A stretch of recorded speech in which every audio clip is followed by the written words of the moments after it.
well versed, you know, with the county and some of the different things. I've been in Clarksburg since the conception of the community 10 years ago, so I feel like I'm like a little bit of a mayor over there. I kind of know a lot of the people that have been there, and people have rebought over there. But I think there's a lot of people that don't know about Clarksburg Village, so I wanted to come in today and just kind of let you know what we have available and how we can help you. Has everybody been to Clarksburg Village at least once, like going through the models and stuff like that? Yeah? Okay, good. Clarksburg Village is in its final phase. So this is kind of all of it. And my handy dandy on the back, I actually posted, I pieced together Aurora Hills. So they seamlessly come together. So it's kind of interesting. And I sold through Aurora Hills into Clarksburg Village. So there are two different HOAs, two different communities, but they seamlessly come together, kind of like Lakelands and Catlin's over in Gaithersburg. So now that the new school is opening this year, that's a big, big selling point for our community. We can't talk about it, but we do talk about it. So all we can tell people is, you know, obviously, you know, if you, I can tell you what they are today. So the new school is encompassing all of Clarksburg Village right now. So there's 132 kindergartners already signed up for the school. They're already overcrowded. So I've talked to some of the teachers over there. So I mean, it's a big deal. And then the middle school, there's a new middle school that's opening over there as well. They're going to start construction this year. It'll be completed in 2 years. So for people who are looking for new schools and they want something different, it's good. We were talking, I said a common thread that I've been seeing lately is a lot of people from East Village and Montgomery Village and certain parts of Gaithersburg that their school system may be not that great or as good as some other ones. Their children are now 2 and 4 and getting ready for kindergarten, and they look at the schools and go, oh my gosh, I got to move. You know, so they're coming in to me, and unfortunately, you know, we are so busy over there, which is a good problem to have, but my deliveries are not until like November, December. So a lot of times, and I know you all work really hard, and you're like, it's easier to just sell them a resale. I get that. You know, it's much quicker, and they're gone. But on the flip side, you know, new is really nice. There's a lot of advantages of why buying homes. You know, we have Energy Star Homes, which is going to save them money. They get to customize everything they want. But for you, we want to make it easy. We pay 3%, and you walk them through the door, and you're done. I mean, we pretty much take care of everything else. Our customer service is excellent. We have townhomes, we have single families, we have everything over there under the sun, starting at $399. So if you have a customer that's looking for $400 up to, you know, I have houses that go for $750. The average house that I sell over there is about $650,000. So it's pretty interesting. There is a market for that over there. The interesting thing is, my little map, is Clarksburg has a new exit coming in off 270, right? Exit 17. That's going to come off a new cut. So people are like, ah, what? Well, so 16 is Germantown, 18 is Clarksburg, or 17. 17 is going to come right into where Rocky Hill Middle School is. So it's kind of interesting. So we have to look long-term for these people. Probably in 3 to 5 years, so it's going to be a little while. Snowden Farm Parkway is now, we ran into the developer, not we. The developer ran into a little snafu over there last year to get through that community off of Morningstar, is it? Yeah. So that has been cleared up, so they're back working through that, and that's going to be a huge benefit because, yeah, I mean, now you can tell people you're really coming off a Germantown exit where we now have the Wegmans and all the nice things that people want. A lot of times people didn't want to come all the way up to Clarksburg. Right. It was too far. You know, you see people in Germantown, you know, they get it. Rockville and Bethesda, they're like, that's way too far up 270. But long term, the Snowden Farm Parkway is going to cut out in the long plan over to the ICC off of Mid-County, the back way. So that's going to be another thing. So for people who are looking for, you know, we're trying to help them get into the next step, Clarksburg is a good option because right now we're on an upswing in the market. As we know, prices are going up, things are moving really fast. I mean, I don't know about you, but when you list a house right now, what's the average time it's on the market? A week or 2 weeks. I mean, how great is that? And then the problem is, like I said, they want to buy something else because they don't want to have to do a double move and they don't want temporary housing. But I've worked out something with the apartments up on 118 that they do temporary housing. They do take dogs, they take cats, they take animals and fish and people and all that stuff. So we have you know, a situation to help them move into the next transition. Questions? What did you say about the ICC in Midtown? It's a little bit back. So Snowden Farm Parkway is going to drop out near Brink Road. It's 1.8 miles off of exit 16. So Brink connects the back way through the village to Mid-County Highway, which Mid-County hooks into the ICC. So that road is going to get widened, and that's going to connect over. So it's not a straight shot, but the long term is it's going to be much easier for people to get onto the ICC. Okay. So Lights, I would think they would, but Mid-County's going to go into. Brink connects to Mid-County, and Mid-County connects to the ICC, the back way. So if you drive it now, you could drive it, but it's like the little winding roads. It's a very scary road, yeah. Yeah, the little one-lane road and stuff like that. Where's the new elementary school? Because I haven't seen. It looks like a college campus. Yeah, I mean, it's huge. What's it next? Oh, yeah, Snowden Parkway. And Foreman Boulevard. Right It's right on the I'll corner. drive down. Across from the new Pool and Community Center. Okay. Another thing that we just opened, and I have the privilege to be working in it right now, is a model called the Charlotte Bronte. If you haven't been out to Clarksburg Village, please, please, please stop by. It is a showstopper house. I mean, it's huge. It's $2,750 on 2 floors. It can be up to 7 bedrooms, but the kitchen is just to die for. It's starting at $569. We're finishing basements right now, so you're well over like 3,500 square feet on 3 floors. It has 3 full baths. It's new. It's not with the other models in the model park. So if you come in off of 27 onto Apple Orchard, take the left on Muscadine, and then it ends at the little park. Take the left, and it's right there on the park. Okay. It was sitting by itself, but now I have a neighbor. They just went to settlement yesterday. So, but there's 2 little houses in a row. But I mean, it's great, and people want big open kitchens, and you know, people want kitchens and bathrooms, and this house is just—it's amazing. And I can't keep up with the order, which is a good problem to have. But I mean, it's you know, it's a little pricey for somebody who wants to be under 600. It's perfect. You know, you can put on the morning room and finish the basement. It comes with 3 baths upstairs, which a lot of people want. But we also have our smaller products, and we have models of everything right now. So we've got our townhomes, our single families, the small ones, the Steinbach. I've got a flyer I'll leave for you. It's $559, and it has everything the model has. So for somebody who wants something that's new but not big, you know, I have 2 buyers right now. One just sold a house in Avenel, and the other one in Chevy Chase, $1 million houses, and they're moving out here because their kids live here. The kids live in Germantown, or they live in Clarksburg, and they want to be close to them. They want to be part of a community. So the community is what we sell, not just the house. Mm-hmm. So everybody's going to come out and see me? Thank you, Marcel. Yeah. It does, and we want to help. I mean, you know, like I said, we want to make it easy. We know how hard you all work, and then getting people in the car and driving around, and you know, and then Well, you're it's like, oh. nice you're giving 3%. Believe me, I was with Ryan for 15 years, and we were giving $1,500. I'm like, seriously, it was awful. When did the 3% start? About 2 years ago. That's nice. Yeah, it is, and you know, I try to get out You into need to change the perception that Ryan still is a $1,500. right. So I try to get out as much as possible, let people know that, because you know we are a great value. We do try to sell in some of the nicer communities in Montgomery County. You know, Cabin Branch is coming on right now. Winchester is over there. You know, we're hoping to try to get into that when we're done here, because we only have about another year to sell. We just opened, like I said, the final section, and it's nice. It's all near the shopping and things like that. So, please stop. Thank you. Very much. Sure. That's great. You're welcome. And I left my cards over there if anybody has a question, or email me, or if you have a client or you just want to check in. But please come out and see the model. It's really nice. Nope, I just got these. Thanks for breakfast. Sure. Yeah, Carrie made a great point with new homes. It's definitely, especially, I've had clients end of last year who were just getting smashed in the market. They got beat out, a lot of competitive situations. And they actually had a home for sale, and I don't know if they do this type of thing, but some builders will actually allow you to, you've got a house to sell. These people went under contract. Their deposit was in jeopardy, but it gave them 10 months to get their home built. So we timed it right, got their house under contract, were able to move into their new home, no competition. You guys do anything like that? You mean help them sell their current home? Well, just allow them to, knowing that they have a house to sell, Yeah. allow them to get under contract. Yeah.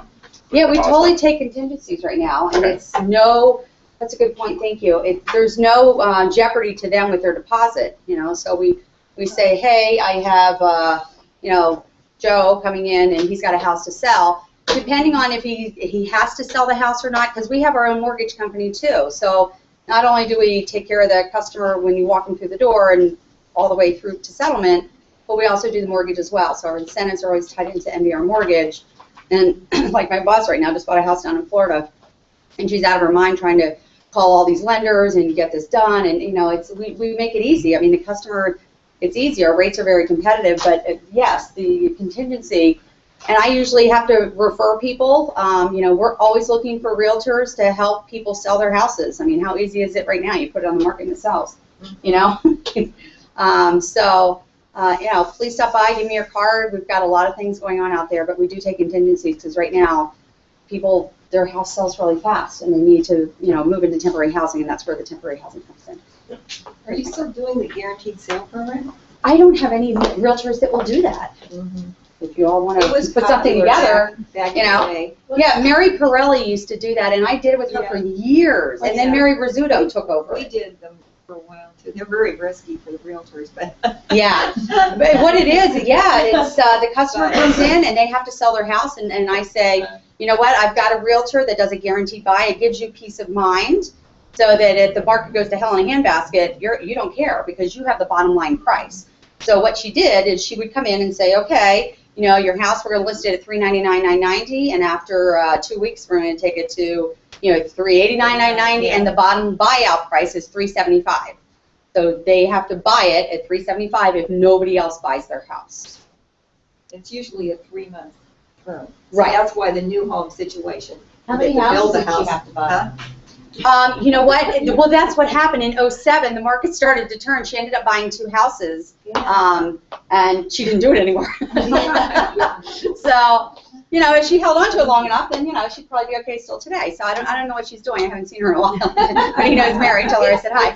We used to do the scariest one I got was we got a washer dryer out of it, and that was it for the commission. We got that close. You know.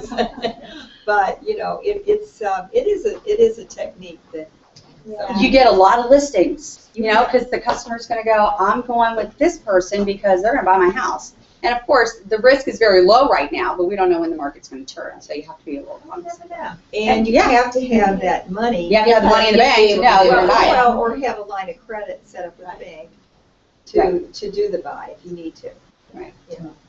I can do condos maybe. There you go. We don't condos. You're welcome. Thank you. No Yeah, condos. appreciate See you soon. All right, hopping into our meeting notes, definitely someone poked the bear and woke the office up. May was a monster month. Looking at our chart, so this is sales volume for both offices. Basically, we've kind of been trailing a little bit behind 2013 numbers, pretty much for the first whole half of the year. Last month we went up a little bit in volume over the year previous. Our number of transactions weren't quite up, but then this month we blew the doors off the puppy. So if you look on our cumulative numbers, so our May we did over 131 transactions for a volume of almost 57 million. So that puts us about 8 million ahead of 2000. Here. Puts us 8 million ahead of 2013, and then about 25 transactions ahead of 2013 as well. So great job, guys. This is pretty darn awesome to see, because everyone was getting a little, you know, worried about 2014 so far. It definitely started very, you know, kind of up and down, stops and starts. You know, 1 week you put a house on the market, you'd see it get multiple offers.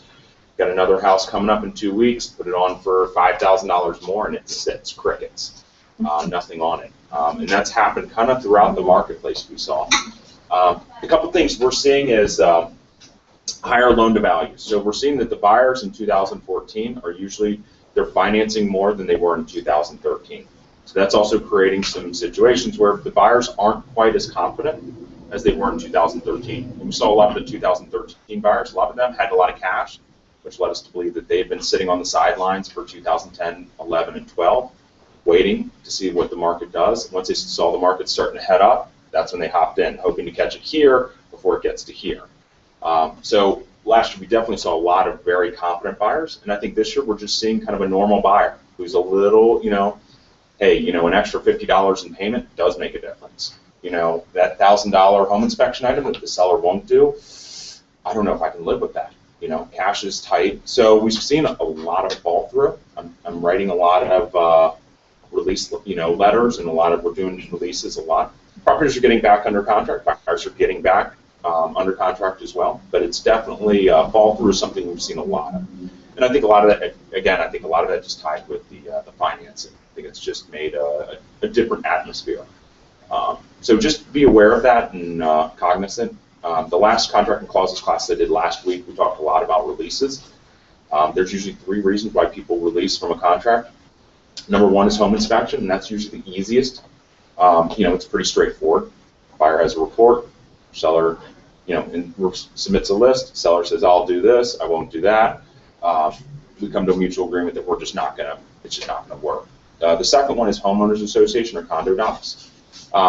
Those are the ones that, yes, buyers have every right to get out on those. It's state law. However, rarely are buyers getting out based on what's in the docs. It's usually something else. Sometimes it is a budget issue. Sometimes it is, I've got a panel truck and I can't park it in Montgomery Village.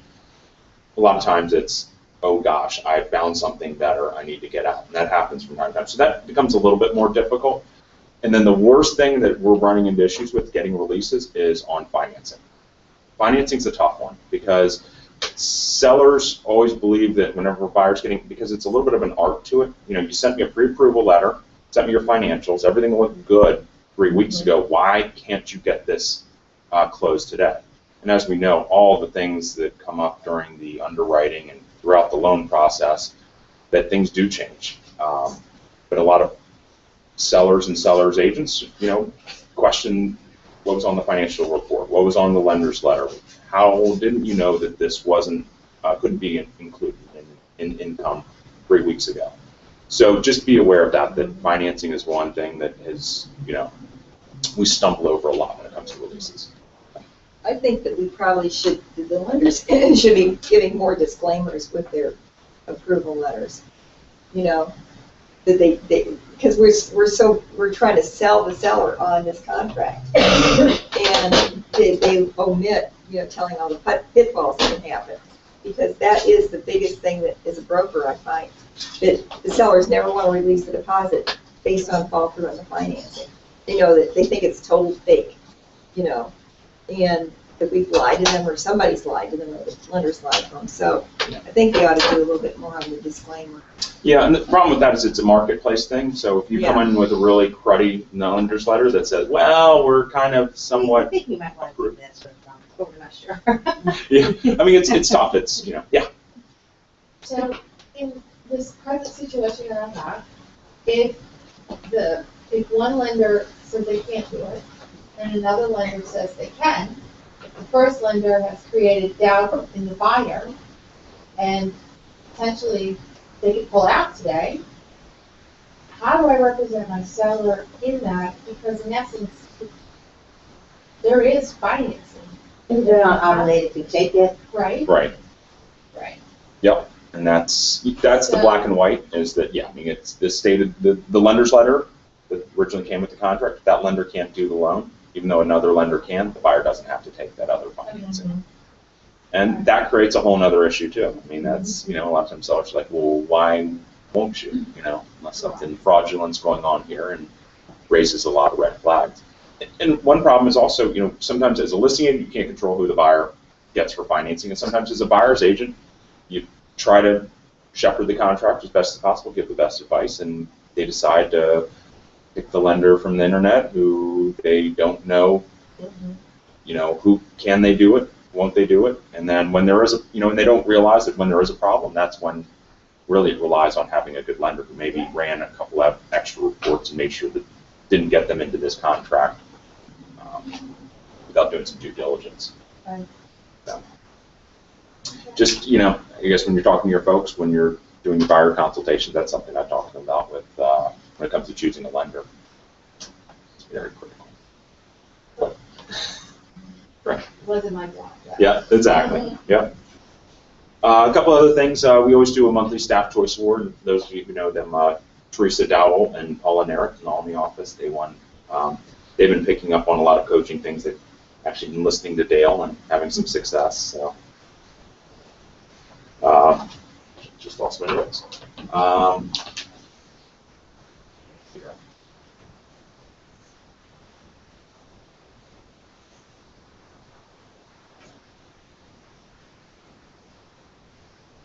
All right. We have our welcome wagon, Allie Eisenhower. She's joined the Fox team. Also, is she here today? She is on her way, but not yet. Right. All right. Trish Dooley is joining our office as well. Welcome, Trish. And then Sherry Marquette, Tracy Norman, Tracy Onslow, and Nicole Giapong are joining us as well. It was 2 weeks ago, Betty won the Albany Chamber of Commerce Business Person of the Year. Because I got a lot of business. You do have a lot of business. I do. It's fun. Right. We always joke it's that. You ever remember the show In Living Color with the Wayans brothers? And they had the Headley family, the Jamaican family. Yeah, and they're like, "How many jobs you got? You only got 3 jobs. Oh, you lazy ragamuffin." You know. So Betty's only got like 5, 6 businesses. So you know.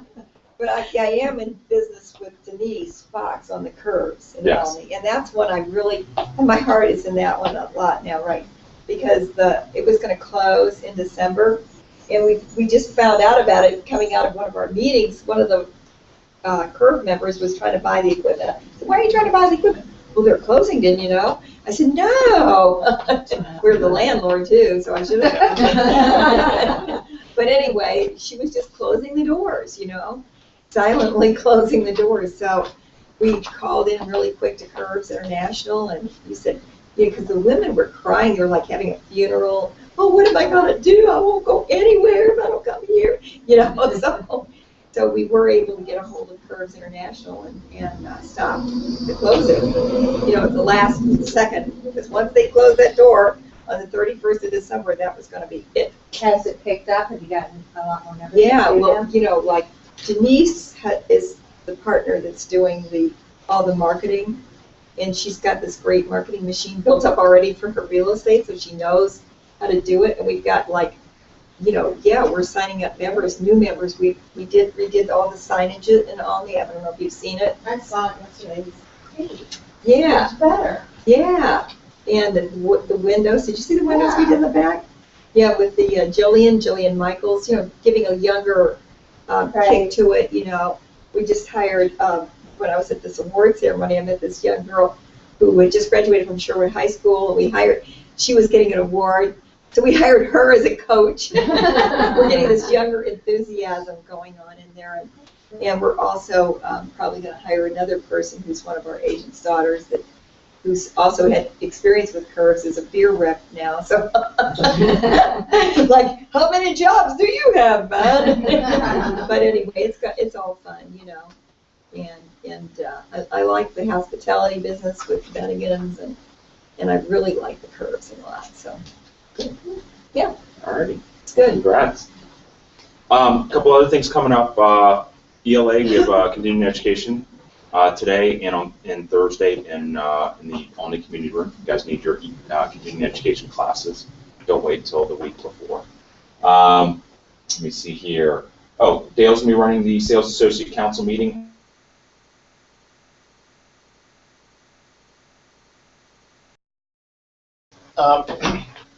As some of you probably figured out by now, something like trying to get a program like that Star Marketing program into the office is brutal, because you send out emails and you get, like you said, crickets. You know, you send out emails and you get 3 responses back, or, you know, 10 people told you yes, and then a week later they said, well, maybe not. And so the whole idea was to identify policies, procedures, products, events, and get input from a group of agents before we try to implement them, so that we have buy-in beforehand, so that when Joe stands up at a sales meeting, he can actually just say, you know, Ellen, tell us what you think about it. So she can get up and sell the product, or sell the event or whatever.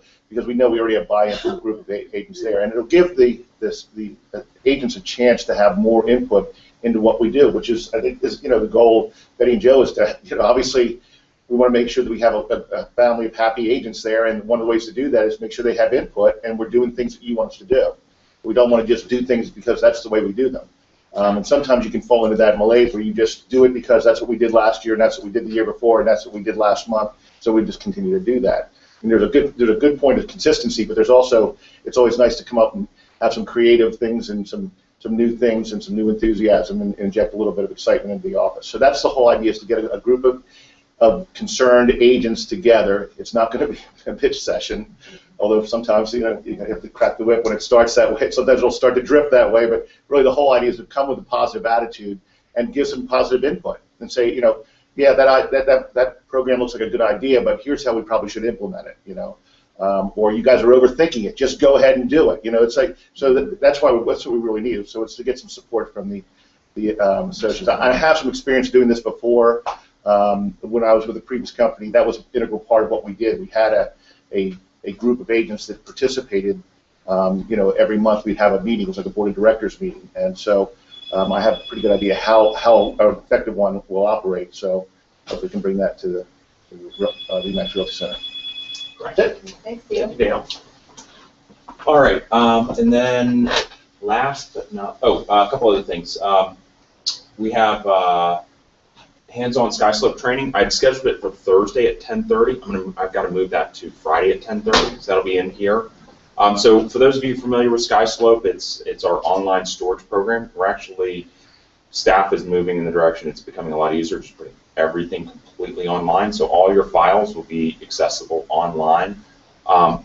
One thing we'd love for you guys to do, there's a couple parts to sky slope. For those of you who've been to the training, those of you who haven't, I'll kind of make it real simple. There's kind of an input section, almost like if you were going to send Carrie an email saying, hey, look, or Tisa an email, hey, look, this is the file on 123 Main Street, and here's the docs. They have a section that allows you to kind of do an input, where you just put in the customer information, property information, and then upload documents. The next step is almost like the file, you know, organization part. There's a split and assign part. Don't worry about the split and assign part at this point. If you guys can get on there, make a kind of a property sheet for us, basically just who the players are, what the property address is, and then just upload the docs to that file. That will help us tremendously. We'll split and assign it from there, let you know what forms you're missing. And then we can also, one thing in Montgomery County is I have to sign all of the listing agreements and all the buyer broker agreements, which is a complete pain in the butt. But this system makes it a little bit easier that I can do it at 10 o'clock at night and churn through a lot of them. So sometimes you'll see these emails late at night, unfortunately. So if you have any questions about it, again, we're going to do some hands-on training on Friday at 10:30. And then SkySlope does their own webinars at 3 o'clock on Fridays. It's a SkySlope party. Yay. You know. So you can kind of hop on one of their webinars and train with them as well. And we'll kind of walk you through on Friday, just, you know, here's a contract I have, how do I put it in the system, and we'll all kind of do completely hands-on. We'll do some test stuff, get you familiar with it. It's really not as scary as some people thought it was originally going to be, staff included and management included. All right. Can I interject there? Yeah. We talked about this yesterday in our staff meeting, and I did this. I put the first one in and went through, and I will tell you, the first one was kind of a pain because I did this. I went right into split the sign, and the form didn't, you know, that wasn't the words I would have used to describe the form, you know. But after the first one, the second one was much easier, and it's one of those things where you just have to stick your toe in the water, try it out. I think some of the agents got nervous because they thought they were going to have to start the transaction from day one in SkySlope and do all their forms through there. You really don't have to do it. Most of you are already scanning all the stuff anyway, so you're just downloading it and then, you know, take a shot at trying to split it up. And I'm telling you, once you do it, you know, and after the second time's easy, the third time, then you try to do it. Just try to do it as start the transaction if you feel confident. But it's really just sticking your toe in the water and trying it, and it really does. The learning curve is really small. Once you get it, you go, oh yeah, that makes sense. So, and then from there, you can email everything, you know, to the lender, to the settlement company. It's very easy to do your whole transaction management. And something I didn't know, popped up yesterday, hey, you have a settlement in 7 days, the Sky Slope team. I didn't know that they had reminders on there, so another thing it does is pretty cool. So. Most of you guys know when settlement is. So. No, but I mean, I wasn't expecting the Sky Slope team to remind me, but they did. So. Yeah. All right, and then one of the last things is Dale's doing this Build Your Own Business series. We're on week 5 this week. So it's here in Clarksburg on Wednesdays at 10 a.m. And since a lot of people in the Clarksburg office had missed a lot of the sessions, I asked Dale if he could just give kind of a recap of the first 4 sessions, things we've been going over in it, and then hopefully get you guys to come out to sessions 5 through 8. So I think you'll probably get a lot out of it. I'll turn the floor over to you, Dale. You'll pass it around. I'm going to hook this cable in. Yep.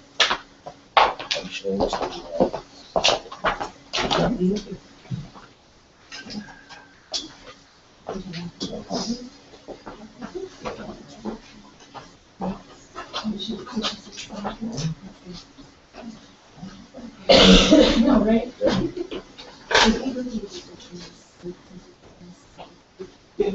Yeah, and again, one of the questions was, we can join this late. Yeah, each session is almost kind of a session within itself. It's not like you needed 101 to go to 102 to go to 103. They're all kind of individual silos of kind of modules. Okay. But again, this will kind of catch up to speed on kind of some of the other ones that we've done, and we'll probably do this series again in the fall as well for some of these and revamp, and just like a lot of the training, it's obsolete sometimes in 3 months because the market changes. So, all right, yeah. Okay, there's a saying here, you can lead a horse to water. But I changed it around a little bit. If you can lead a horse to water, but if you're expecting it to turn around and thank you, your expectations are way too high. So as of our 4th session, I sat there with the group and said, okay, we did 2 weeks on CRMs. Who has one? Who had got one? And I had 2 hands of 18. 2 hands came up. So obviously, this is one of those things where we're going to learn to crawl before we can walk. And so I'm just going to do the highlights from what we've done in those first 4 weeks. And the most important part to me was the whole idea of starting with a foundation with a CRM. So if you don't believe me, I'm going to have somebody else who might have a little more pull than I do start off the program. So hopefully, I'm glad enough.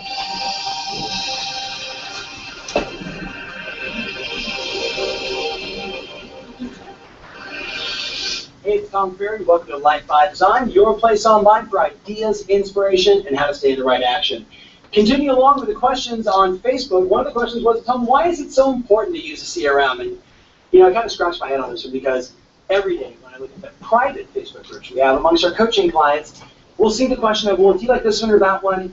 They're not asking, should I use a CRM? They're more about, which one's going to give me the best competitive edge? Now, it's interesting that this question comes up, but when I started to do a little more research, consider the following, ready?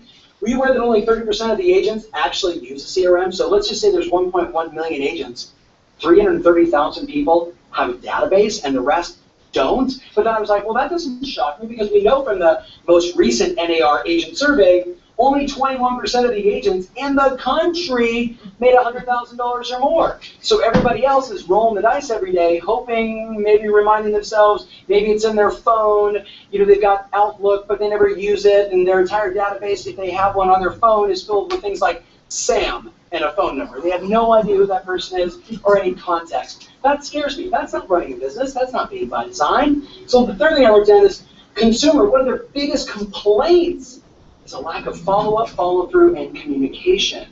For real estate professionals, a CRM solves that.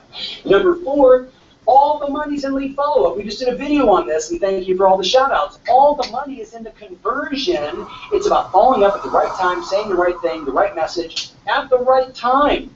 How else are you going to do at the right time without CRM, putting in your database, scheduling that call, and following up? Ding, reminder to call that person, and here's the context. And then I keep saying context. Context marketing is the now.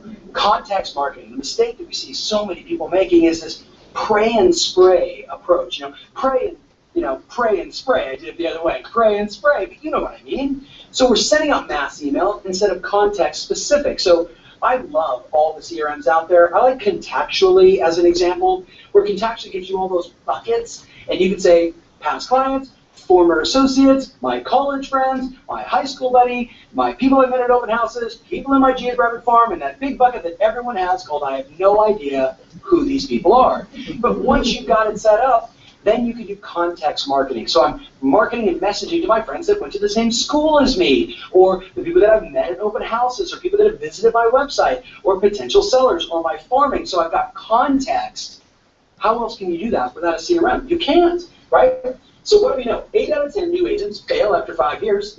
That's the number we keep hearing from the National Association of Realtors. So if you're watching this video and you're sitting in a room with a bunch of brand new agents, look around the room, because guess what? If there's 10, 8 of you will be out of the business in the next 5 years. Now, do you think they're retiring in style, or do you think that they forgot that this business is about relationships, meeting people and creating relationships and contacts, and then communicating and messaging and following up to find out who they know that wants to buy or sell, or do they want to buy or sell, as we're doing all the other marketing and lead generation. It's a relationship-based business at its core. So without a CRM, you're out of integrity with those relationships. No one's going to do business that way. It just doesn't work. And then, what do we know? Over 80% of consumers love their agents, and yet only 12% ever use them, refer them, and half the time they forget your name. They're like, she was a really cool gal, she was blonde, she was in real estate, and there was a balloon, right? Or, you know, they really nice guy, super energetic, you have gray hair, very experienced, and there was a rock.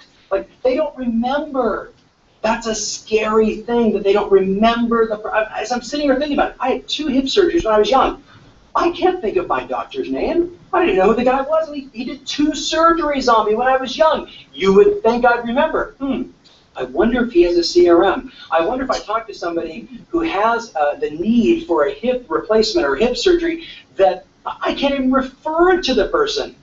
Are you getting why you need a CRM? Are you kind of figuring this out? Then, of course, I wrote down the last one, that the average agent just fades away. The average agent just fades away. Like I say, and I know it's a little dark as I say it. I say, how does the average real estate agent retire? And I say, they go, and they just fade away. Well, I know that's a horrific statement. I get it. It's a little shock value. It makes people laugh in a seminar, but here's my point. There are agents today that sell their book of business, that are able to take their book of business and get referral fees for 5 years or 10 years. Why?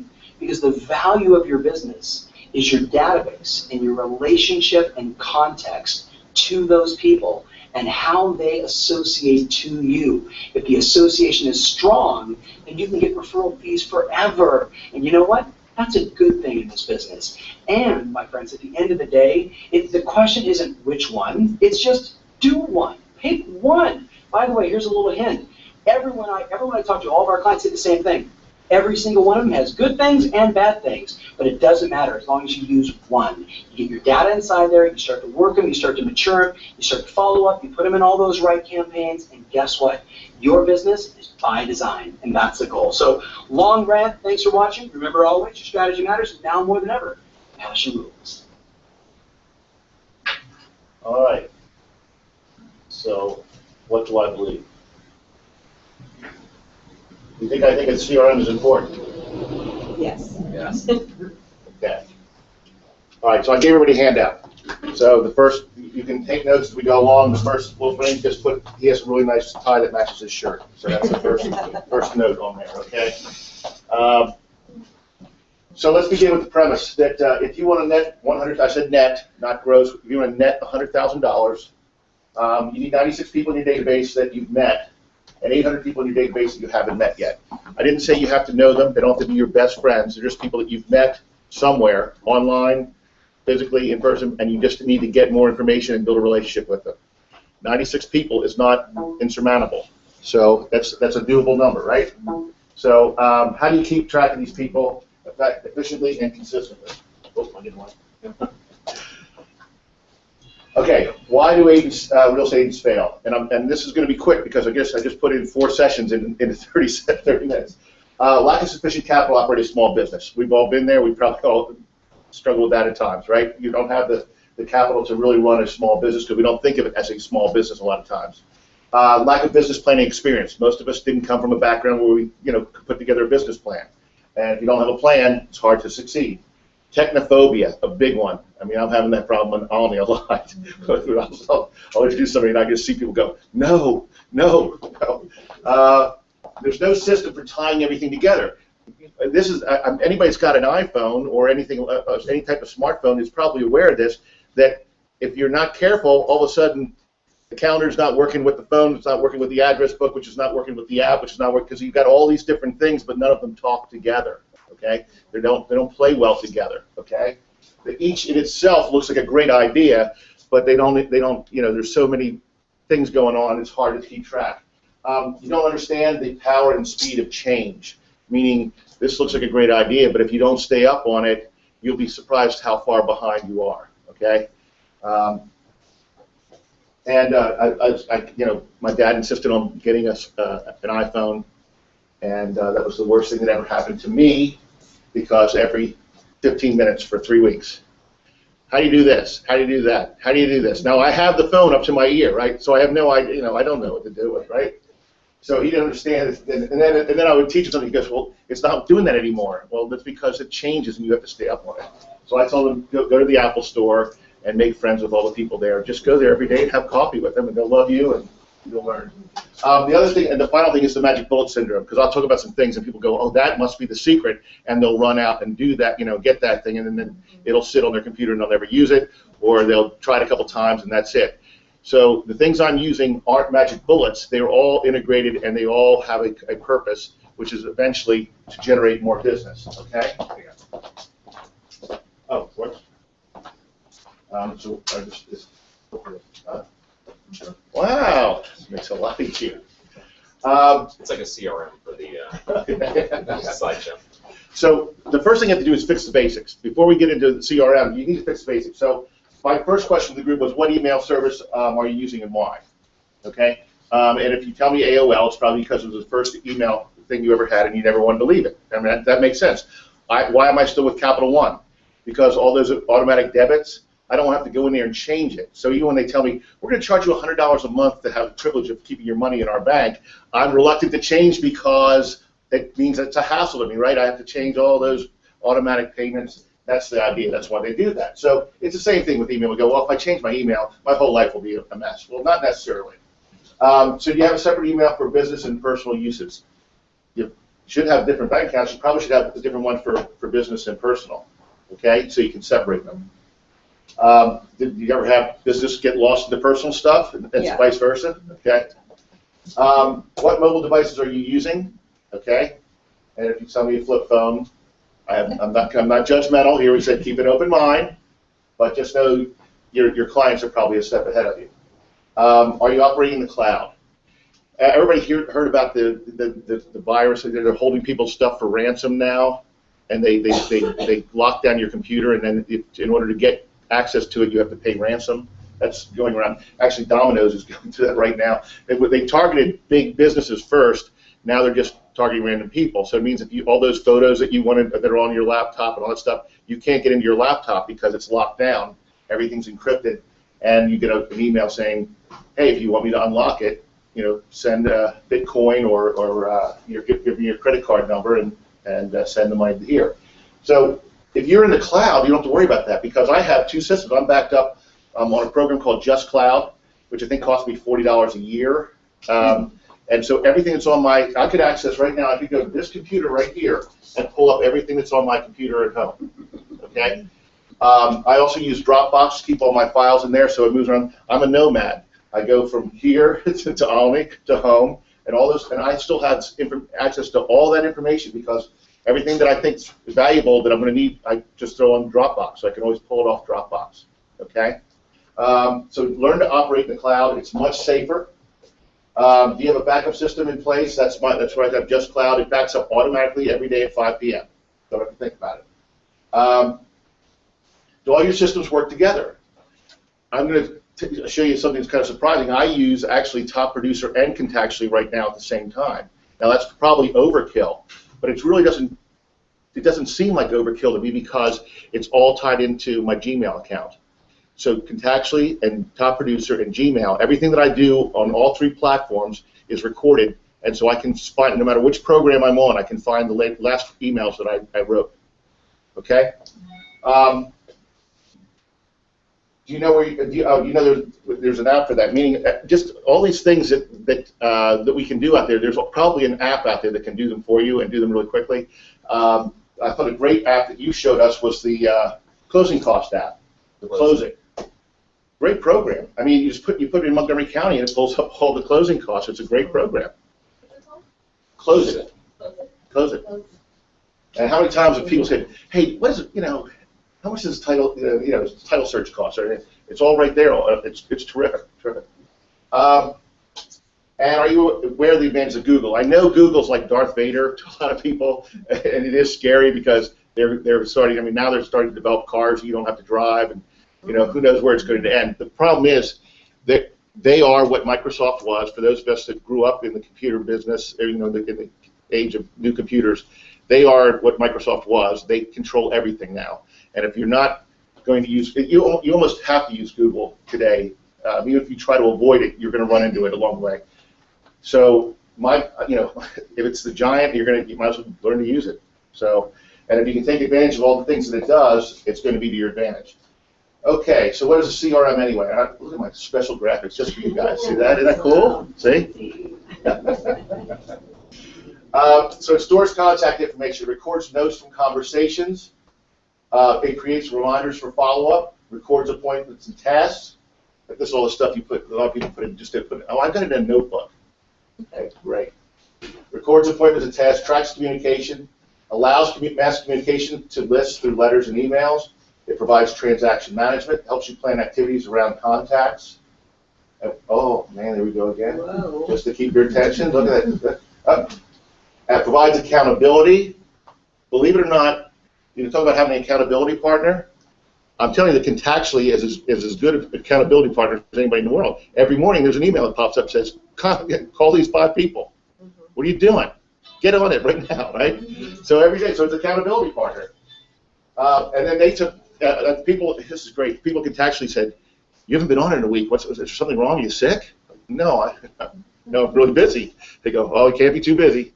So they said, here, we're going to give you another step. We're going to put it on so that when you turn on your browser, when you turn on Chrome, the first thing that pops up is Contactually. Well, that's driving me crazy right now, okay? But you know what? Every time it does that, I see a name on there and I go, oh my God, I haven't talked to that person forever.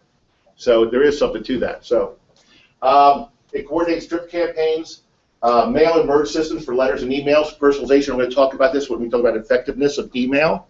If it says Dear Sally, chances of it going through are like 80% compared to if it just says Dear Friend, okay, if it's personalized. It's a social media monitor. Top Producer, for example, and Top Producer, if you have Top Producer, you look down in the right-hand corner, everything that they do on Facebook, LinkedIn, pops right up there in the right-hand corner. So I have 5 people to call today. I don't know what I'm going to call Bob. I don't know what to talk to Bob about. I look over in the right-hand corner, and his son just graduated from University of Maryland. Got something to talk to him about, right? Because he posted on Facebook. So another great thing that CRM can do. And it monitors your marketing plans. So you put together marketing plans, you can use the CRM to monitor those plans. So CRM is worth considering as a group. We talked about all the ones that were out there, and we came sort of a consensus. Every one of these, by the way, has a free trial period. But Main Street, you already have one. Most people don't. You already have one. It's called Main Street. And so, Lead Street, actually. So you could go on there. That's a CRM. So that's that place where those leads come from the internet. If you really look at it closely, that's a CRM program. It's set up that way. So if you're on a budget and you want to learn, I don't like the interface as much on that, but again, if you're on a budget, it still does the same thing that all the other ones do. Okay? If you're a diehard Outlook person, I'm going to use that. Outlook is an address book. It really is. It's an address book. If you really want to make it a CRM, you have to get that business contact manager that comes along with it. I think it's $80, or there's an extra cost for it, but it's well worth the expense because it actually turns Outlook it puts it on steroids. Realty Juggler is a really inexpensive program. They have a 90-day trial period, so if you've never used a CRM and you want to try something, you go to Realty Juggler, try it out for 90 days. The interface is kind of elementary. It looks like something that, if you went to an elementary school, that's what they would have set up. They were trying to keep track of all the kids in their classroom. But But they do that on purpose, I think, because they don't want to intimidate real estate agents, so they make it easy to use. Wise Agent is a really great program as well. They have a free trial period. The problem is the support people are terrific, but they talk to you like 24-year-old support people, meaning we talk two different languages. You know, we're speaking English, but they have this technology accent that they have that's very hard to understand. Okay, so they just assume you know, oh yeah, just do that. Oh, okay. So Sharper Agent is done by Market Leader. Sharper Agent has a lot of different features too. If you do a lot of internet lead stuff, Sharper Agent has programs set up for that as well. iExact is a program that's got a very simple interface. It's got a 5-week trial period, and you can do postcards and newsletters and so forth. And then Contactually is one of the programs that I use. It's again, as far as an accountability partner, it reminds you every day by email that you've got people to talk to. Yes. That you personally use Top Producer and Contactually, what is the cost like? My Contactually runs $19 a month.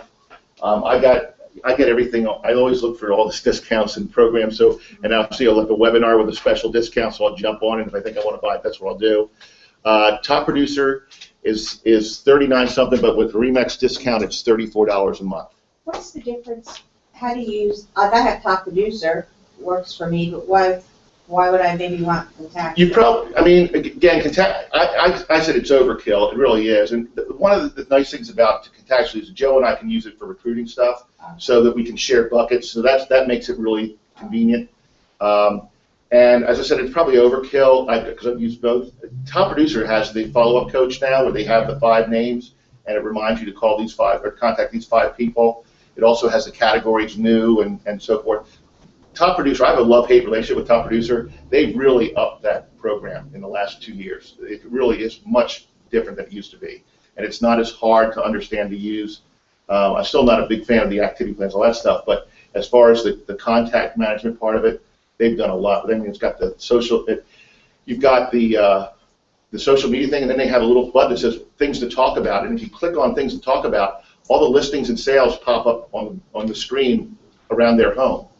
So that's kind of cool too. And they have that because they leverage that Realtor.com relationship they have. So anyway, so they have all these things. A lot of people are on Top Producer don't even know it's there because you've been using it. You don't even pay attention to all the other stuff. But there's a lot of new stuff on there. The other thing about Top Producer, and again, I like Contactually as well because they are seamless with Gmail, and I use Gmail. I have a Gmail account. So everything I put in Gmail is in Top Producer. So in Top Producer, there's an email tab where I can click on the email tab on Top Producer. It shows me every email conversation I've had with that person through Gmail.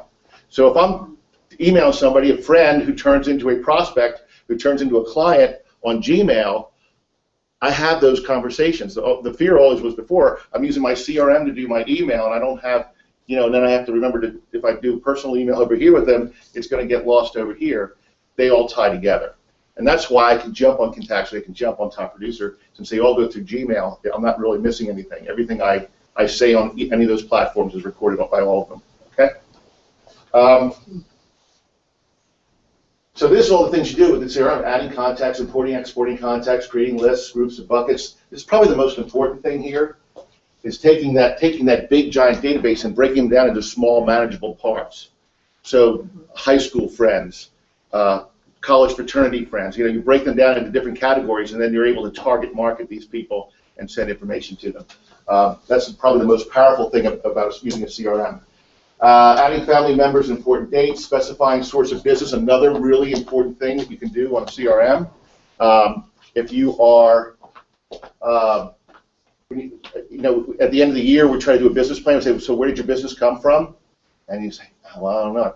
You have to really think through it. If you've logged it already into your CRM, you already know. You say, okay, I had 5 off open houses. I had 10 off of my personal sphere.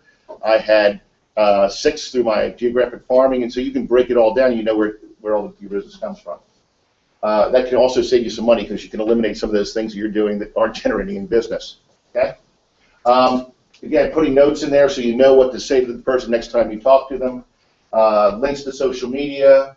Adding real estate information, activity plans. So you can do all these things with a CRM. Couple tips here for gathering information. I use Reportive on Gmail. These are all free, by the way. I don't try to get you to spend money if I can avoid it. Reportive, and then Zobni, which is just inbox backwards. Zobni is used with Outlook. And what happens is, see this little screen here?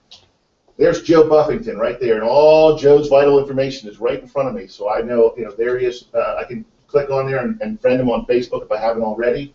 All his different phone numbers are there, Google Plus, link, and I can see what social networks he belongs to.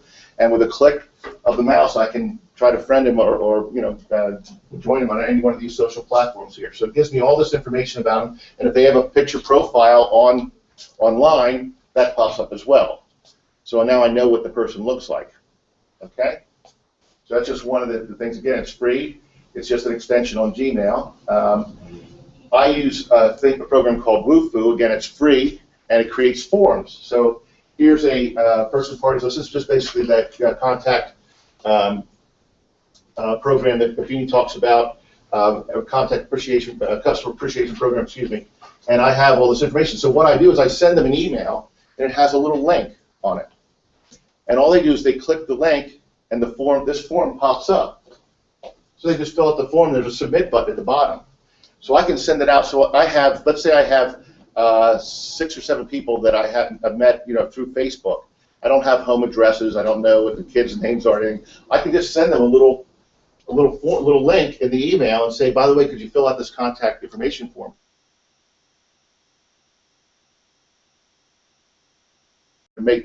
I'll send you a Starbucks card, whatever, if you need to bribe them, fine. But the thing is, it's a real simple method. All they do is click a link, the form pops up, they fill in the form, they hit submit. So it's really easy to use. So, and again, it's free.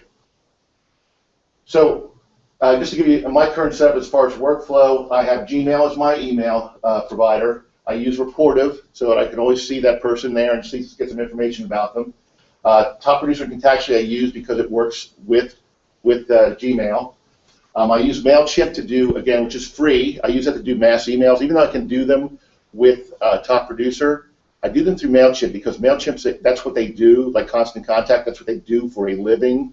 So the chances of my emails getting through are much greater when I do mass emails. I use BombBomb when I do video emails. And by the way, BombBomb and MailChimp are also tied into Top Producer. So anytime if I have 8 people off my open house, and I want to send a video, my open house video to them, I can just go on there, check them off. I go to export contacts, and there's a little thing that says BombBomb. It sends them right over to BombBomb, and it's there. So again, these things all work together for me. Then Facebook, LinkedIn, and Twitter, which again, going through Top Producer and Contactually, they're all tied into my social network, so I can see what people are doing. They got a new job lately. They can announce it on LinkedIn. It shows up on Contactually. It shows up on Top Producer. I use Google Calendar, and then I have a couple apps called CalenMob, and AnyDo, which is a task list, and they all work through the Google Calendar. So wherever, it doesn't matter which app I look at, it's all the same information. So if I pull up the Cal, which has a really great daily interface, I love it. It's the same thing as my Google Calendar. If I use CalenMob, which has a really nice week-long interface, so I pull that up, it's still the same information. And anything I put in one of those goes to all those things. So but again, it works for me because the systems are all tied together. It works for me, and I don't have to worry about putting something somewhere and then not knowing about it somewhere else. The only thing that's crazy is that when I have an appointment, I get 3 different dings at the time. It's like, you got an appointment with Joe, and then literally 5 minutes later, did you forget about that appointment with Joe? And then 5 minutes later, because all 3 of them have different time things. So I rarely miss an appointment, okay? Using your CRM effectively, use it as a daily planner. You can use it for transaction management, and you can use it for marketing and prospecting, okay? And these are all the things that you can do with it. Session 3, we talked about branding. And so what's a brand? A brand is something that constitutes a positive emotional response, and it demonstrates how you differ from the competition. Now, whether you know it or not, each of you already has a brand. Like if you're late all the time, guess what your brand is, okay? My husband has that. I wonder where he learned it. So no matter whatever you do, I mean, if you're really tech savvy and you're texting your customers all the time and you're always using all these new gadgets to say, what's their impression of you? Wow, this guy's really, he's really into, if you have the 3 phones going on in the car, and this guy's really into this stuff. So you've created a brand in their mind, okay? So the key is, why don't you take some time and really create a brand that will do some positive things for you? So and what you want to do is demonstrate how you differ from the competition, okay?